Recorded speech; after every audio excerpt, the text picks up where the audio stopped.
जय श्री कृष्ण। मिथुन राशि, मिथुन लग्न, कैसा वक्त देखिए 3 से 9 अगस्त के बीच का बड़ा महत्वपूर्ण समय है। उसका कारण क्या है कि जो बुध आपके 2 तारीख से वर्गोत्तम में चल रहे हैं। पहले मिथुन राशि में वर्गोत्तम में चले 5 तारीख तक, 5 से 8 तारीख तक बुध कर्क राशि में वर्गोत्तम में। तो आपका जो लॉर्ड है, लग्न का, राशि का लॉर्ड बुध है। फोर्थ लॉर्ड हुआ जो एसेट का कारक है, आपके कंफर्ट्स का कारक है, आपकी प्रॉपर्टीज का कारक है। ये ये बुध जो है ये वर्गोत्तम में, यानी बहुत स्ट्रांग पोजीशन में है। जब स्ट्रांग पोजीशन में है तो आपका लग्न राशि का कारक स्ट्रांग हो गया, तो निश्चित तौर पे बकरी में दम आ गया। अगली बात, बड़े महत्वपूर्ण कॉम्बिनेशन है इस वीक के, सुनिएगा। और सबसे इंपॉर्टेंट ये है कि हमारा चैनल लाइक सब्सक्राइब करिए। बहुत अच्छे व्यूज आ रहे हैं लेकिन सब्सक्राइब नहीं कर रहे हैं आप। वीडियो देखिएगा, इसमें कुछ अच्छी खास बातें मैं आपको बताने जा रहा हूँ। और ये जो फॉर्मेट हमने बनाया है इस बार, आप हमारे इसके लिए वोट करिएगा कि ये आपके लिए ज्यादा अच्छा है या व्हाइट बोर्ड के ऊपर डिस्क्रिप्शन समझाना ज्यादा अच्छा है, ये जरूर बताइएगा। अब यहाँ देखिए कि गुरु सूर्य जो है ये कॉम्बिनेशन बड़ा अच्छा चल रहा है। गुरु सूर्य का कॉम्बिनेशन बड़ा अच्छा है, इस पूरे वीक के अंदर रहेगा गुरु सूर्य का कॉम्बिनेशन। और ये गुरु सूर्य जो है, ये गुरु यहाँ पर पुष्य नक्षत्र बड़े एक्सप्लोरिंग है, 10th हाउस पे दृष्टि है। 10th हाउस पे दृष्टि होने से क्या हुआ सर कि ये प्रोफेशन को गवर्न कर रहे हैं। लेकिन अभी तो जुलाई चल रहा है, वीकेंड के अंदर ये जब जा करके वक्री होंगे ईयर एंड में, तब ये प्रोफेशनल चेंज लेके आएंगे। शनि और चंद्रमा साथ में जो प्रोफेशनल पार्ट पे रिडिफाइनिंग मूड बता रहे हैं। लेकिन ये कॉम्बिनेशन ऐसा है जिन लोगों को कैल्शियम की वीकनेस रहती है, आयरन की वीकनेस रहती है, वो लोग इस वक्री शनि में विशेष ध्यान रखना है। पैरों में धड़कन होना, शरीर में दर्द होना, जॉइंट्स को कट कट बोलना, इस तरह की चीजें शुरू हो जाएंगी। इसलिए आयरन कैल्शियम से रिच डाइट ले लें या थोड़ा सा ट्रीटमेंट लें, वो ज्यादा बेहतर रहेगा। शुक्र और चंद्रमा बहुत अच्छी पोजीशन पर हैं, धन के कारक हैं, लेकिन इक्वली एक्सपेंसिव बता रहे हैं। अब सबसे बड़ी बात क्या हो गई कि ये कॉम्बिनेशन इतना अच्छा होता है कि लोग दूरंदेशी से सोच समझ के, फोर्सिनर ऐसे बहुत अच्छे लोग होते हैं। तो मेंटल स्टेट बहुत अच्छी इसमें दिखाई दे रही है। अगली बात यह है कि मिथुन राशि में मंगल और बुध केंद्र में है। हालांकि दूर है, लेकिन मंगल सिक्स लॉर्ड है। सिक्स लॉर्ड की दृष्टि 7th पर है, जो मैरिटल और बिजनेस रिलेशनशिप को सिक मोड में ला रहा है। यानी आपको बिजनेस के में भी अपने रिलेशन संभालने हैं, एग्रेशन से बचना है, बोलने पे कंट्रोल रखना है। गवर्नमेंट के साथ में, कॉर्पोरेट सेक्टर के साथ जो लोग बिजनेस करते हैं वो लोग विशेष ध्यान रखें। गुरु सूर्य का कॉम्बिनेशन तो अच्छा है, लेकिन इस 2nd हाउस में होकर थोड़ा मारक हो जाता है, यानी चेंजेबल कंडीशन ला रहा है, स्ट्रेस दिखा रहा है, काम का वर्कलोड दिखाई दे रहा है। ये चीजें इसमें आ रही हैं। और मंगल जो है आपके स्पाउस की हेल्थ को थोड़ा गड़बड़ कर सकता है, या रिलेशनशिप को थोड़ा फर्क ला सकता है। ब्लड प्रेशर के लोग बचें। Hernia, appendix, stone, arthritis, sugar के पेशेंट्स इस वीक में विशेष ध्यान रखें। कॉन्स्टिपेशन जिनको रहता है वो लोग भी ध्यान रखें। अब आगे बढ़ते हैं। राहु और केतु अपनी पोजिशन पे हैं, भाग्य में है, लेकिन धनिष्ठ और मघा नक्षत्र में उनके थोड़े फ्रीज है, सीजिंग है, इनमें जकड़न है थोड़ी सी। तो केतु सप्तम पे दो कि वही मैंने आपके स्पाउस की हेल्थ को या मैरिटल और बिजनेस रिलेशनशिप पे थोड़ा स्ट्रेस ला रहे हैं। और सबसे बड़ी चीज की राहु लग्न पे दृष्टि है, तो थोड़ा हल्का सिर में भारीपन होना, दर्द होना, ये चीजें हो सकती हैं। माइग्रेन का पेन जिनको रहता है वो लोग विशेष ध्यान रखें, क्योंकि मोरलेस एसिडिटी से रिलेटेड चीजें हैं ये सारी, तो थोड़ा केयरफुल रहें। सिबलिंग्स के साथ में रिलेशनशिप थोड़ा सा एहतियात बरतें। प्रयासों में कमी ना लाएं, क्योंकि ये एक आइसोलेशन दिखाता है, कॉम्बिनेशन फ्रीजिंग दिखाता है। एक अजीब सा कहना चाहिए कि उसको एग्जैक्टली डिप्रेशन तो नहीं बोलेंगे, लेकिन काम से उच्चाटन, कर्म से उच्चाटन की तरफ ले जाता है। तो थोड़ा सा ध्यान रखने की जरूरत है। बच्चों के साथ में अच्छे रिलेशनशिप बना करके रखें। वैसे तो अच्छे ही दिख रहे हैं, लेकिन फिर भी बहुत एडमेंट डिस्टर्बेंस ना हो। मंगल और बुध यहाँ आ गए। सबसे पहले वीक की शुरुआत में चंद्रमा मीन राशि में है, और मीन में ये वर्गोत्तम में होते हैं 4 तारीख को।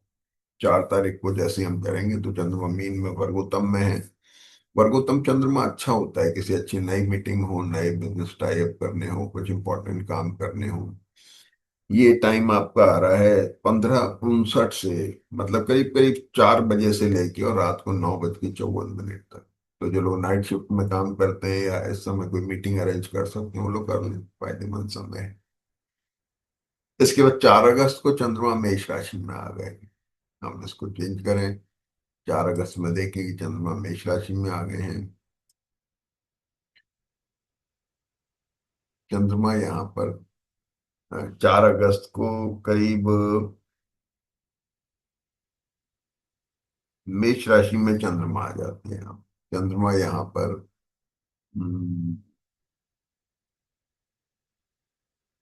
4 अगस्त को चंद्रमा, 5 अगस्त हो गई, 4 अगस्त को 21:54 से चंद्रमा आ रहे हैं। अब चंद्रमा देखिए यहाँ पर मीन मिथुन, सॉरी, मीन राशि के अंदर वर्गोत्तम में थे। एज इट इज शिफ्ट होते हैं रात को 9 बजे के बाद में। तो 10 बजे करीब चंद्रमा मेष राशि में आ जाते हैं, मैंने इसको आगे बढ़ा दिया है। लेकिन ये करीब करीब 10 बजे 5 तारीख को चंद्रमा मेष राशि में आ जाते हैं। मेष राशि में आने से यहाँ भी वर्गोत्तम में है, तो रात को 9:54 से लेके सुबह 3:45 तक चंद्रमा वर्गोत्तम में, तो नाइट शिफ्ट के लोगों के लिए फायदेमंद है, यहाँ बैठ के जो नाइट शिफ्ट में काम करते हैं। दूसरा, डिफरेंस डिफरेंस ऑफ ओपिनियन किसी से हो सकता है। तो मीटिंग अगर आप करते हैं तो उसमें थोड़ा सा आपको ध्यान रखने की जरूरत है, थोड़ा एडमेंट नहीं होना, स्टबर्न नहीं होना। केतु की दृष्टि उसको थोड़ा जकड़ देगी, थोड़ा ऐसा बना देगी। फाइनेंशियल पोजीशन पे थोड़ी चिंता हो सकती है, एक्सपेंसेस को लेके चिंता हो सकती है। तो मोटी बात ये है कि आपके लिए 4 से लेके 7 अगस्त तक मेष राशि का जो चंद्रमा आ रहा है उसमें थोड़ा फाइनेंशियल मैटर्स को लेकर के चिंता बनी सकती है, डिफरेंस ऑफ ओपिनियन हो सकता है। और शुक्र के साथ जब भी चंद्रमा का कॉम्बिनेशन बनता है तो मेनली मैरिटल और बिजनेस रिलेशनशिप में डिफरेंस ऑफ ओपिनियन क्रिएट होता है। फाइनेंस को लेके मैंने आपको बता ही दिया, ध्यान रखने की जरूरत है। अब आ जाइए, 5 तारीख को एक दूसरी घटना हुई कि बुध कर्क राशि में वर्गोत्तम में है। रात को 7:55 से 8 बजे से, यानी 2 से 5 तारीख तक तो मिथुन राशि में थे।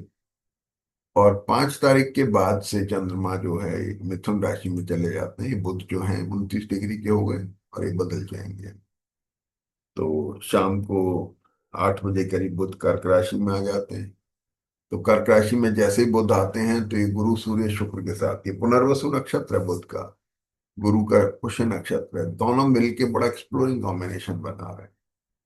ट्रेवल प्लान हो सकते हैं, मैरिटल, सॉरी, बिजनेस रिलेशनशिप को एक्सप्लोर कर रहे हैं, ऑल्टरनेट डेवलप करते हैं कभी कभी। और दूसरा, प्रोफेशनल पार्ट के ऊपर भी बेटर साइड दिखा रहे हैं। लेकिन ध्यान रखिएगा कि मंगल और केतु का जो कॉम्बिनेशन है लगातार स्ट्रेस बनाए हुए है। हम वर्कलोड आपके दिखाई दे रहा है, ये केतु भी इसको है और मंगल, इन दोनों ने इसको स्ट्रेसफुल बना दिया है। यानी सिबलिंग्स के साथ रिलेशन, सिबलिंग्स की हेल्थ का ध्यान रखना है। एफर्ट्स के अंदर कमी नहीं लानी है, एफर्ट्स में अगर आप कमी ले आएंगे गड़बड़ हो जाएगी। और कहना चाहिए कि गुरु आपका 10th लॉर्ड और 7th लॉर्ड हो गया, स्पाउस की हेल्थ का भी ध्यान रखना है, उनके साथ रिलेशनशिप का भी ध्यान रखना है। इसी तरह मैरिटल और बिजनेस रिलेशनशिप में भी ध्यान रखना है। अपने एम्प्लॉयर के साथ में अच्छा रिलेशन बना के रखना है, अग्रेसिव नहीं होना है, कड़वा नहीं बोलना है, डायरेक्ट नहीं बोलना है, बोलने पे थोड़ा एहतियात बरतना है। सूर्य जो है ये मंगल और सूर्य और केतु का कॉम्बिनेशन आपसे कुछ गलत बुलवा सकता है, तो थोड़ा डायलॉग ना करें किसी के साथ, जिद बहस नहीं। इसके बाद में आ जाते हैं कि 6 तारीख को, अब ये खास बात है कि 6 तारीख को चंद्रमा भरणी नक्षत्र में है।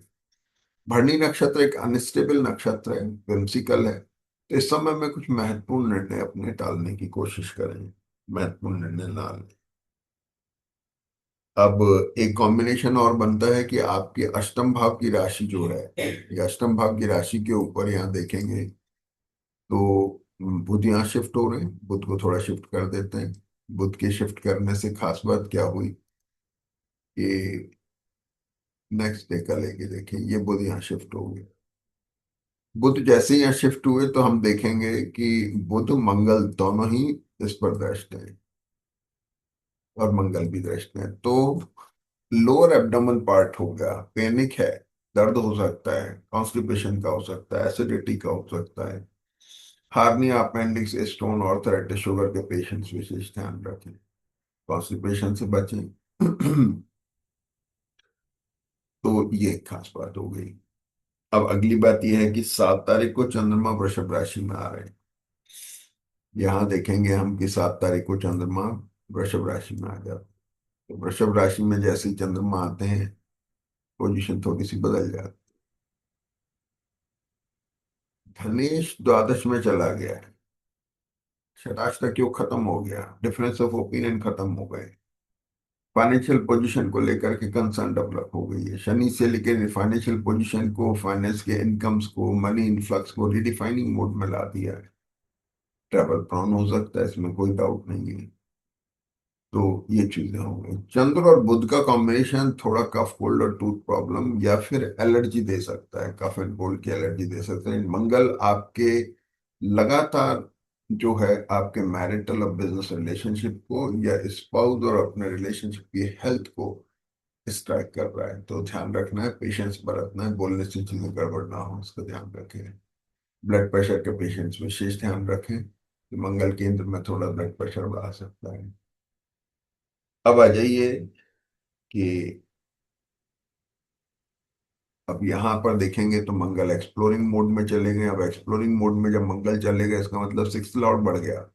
डेट्स, डिसीज और लाइबिलिटीज बढ़ गई। लाइबिलिटीज माने फाइनेंशियल, मेंटल, फिजिकल लाइबिलिटी हो सकते हैं। डेट्स लाइबिलिटी होगी, डिसीज और ऑब्स्टिकल, एनिमीज ये सारी चीजें बढ़ती हैं। तो मेनली तो यह है कि अपने बिजनेस को संभालना है, कामकाज को संभालना है, बोलने पे ध्यान रखना है, रिलेशनशिप का ध्यान रखना है और हेल्थ संभालना है। फाइबर रिच डाइट लें। मौसम बरसात का है, एसिडिटी बढ़ती है नेचुरली, ऐसा होता ही होता है, थोड़ा ध्यान रखें।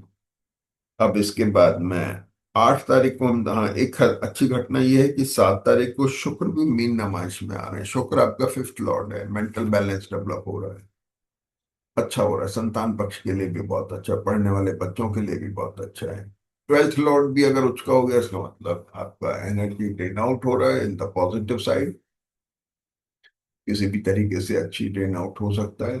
शनि बैठ के यहाँ प्रोफेशनल लगातार एक्सप्लोर कर रहे हैं। एक्सप्लोरेशन माने बढ़ाना, चेंज करना या तब्दीली लाना या उसके बेटर ऑप्शन तलाश करना। इसके बाद में 8 तारीख को चंद्रमा रात के समय वर्गोत्तम में है, वृषभ राशि में है। रोहिणी नक्षत्र में है, बहुत अति उत्तम समय। दिन का आता तो बात ही अलग थी।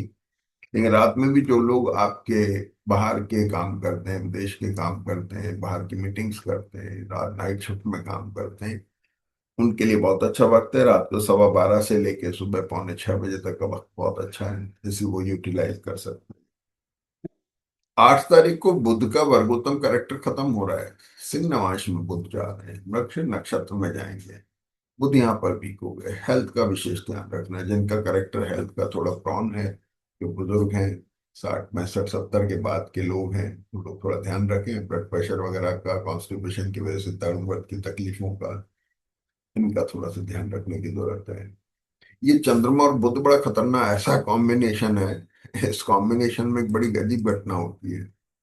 ये फ्रोजन शोल्डर होना, गर्दन जकड़ जाना, ऐसी चीजें हो जाती कभी कभी। इनका थोड़ा ध्यान रखना है। मंगल थोड़ा इस कॉम्बिनेशन के बीच में बैठ के सर्जरी प्रॉन या इंजरी प्रॉन भी हो जाता है। तो सब इतना उस मैरिटल और बिजनेस रिलेशनशिप का हुआ। तो स्पाउस की हेल्थ का ध्यान रखना है। किसी तरह का जर्क आ गया, इंजरी हो गई। लेकिन रिलेशनशिप में भी इसी तरह की जर्क और इंजरीज का ध्यान रखना है। कभी कभी ऑल ऑफ सडन कुछ ऐसी चीजें होती है कि एकदम टूटने की चीजें बन जाती है। बिजनेस में आप काम कर रहे हैं, आपके डीलर्स हैं, वेंडर्स हैं, उनके साथ में वगैरह वगैरह थोड़ा ध्यान रखना। और स्पेशली अपने एम्प्लॉयर के साथ में थोड़ा पेशेंस बरतेंगे तो चीजें ठीक हो जाएंगी। 9 अगस्त को चंद्रमा मिथुन राशि में आ रहे हैं। इससे समझ लेना बहुत जरूरी है। 9 अगस्त को वीकेंड भी हो रहा है। लेकिन एक बड़ी खास घटना क्या हो रही है, 9 अगस्त को हमने शिफ्ट किया तो आप यहाँ देखेंगे कि चंद्र और बुध एक्सचेंज में आ गए। इसकी चर्चा हम नेक्स्ट वीक में करेंगे और ये बड़ा कमाल का कॉम्बिनेशन है जो आपको बहुत रिजल्ट दे रहा है। इनके अच्छे बुरे दोनों रिजल्ट की चर्चा हम नेक्स्ट टाइम में करेंगे। मैंने आपको जैसा बताया कि सर्जरी, इंजरी हो गई, छींकें, टस से एलर्जी हो जाना, इन चीज़ों का ध्यान रखना है। मंगल और चंद्रमा कॉम्बिनेशन रक्त विकार बताता है, इससे एसिडिटी होना, एलर्जी होना, जिनका प्रॉन कैरेक्टर है वो लोग विशेष ध्यान रखें। और प्रोफेशनल पार्ट के ऊपर इसकी चर्चा हम नेक्स्ट वीक में करेंगे। तो हमारे चैनल पे आप कमेंट करिए हमारी वीडियो को लेकर के। जय श्री कृष्ण।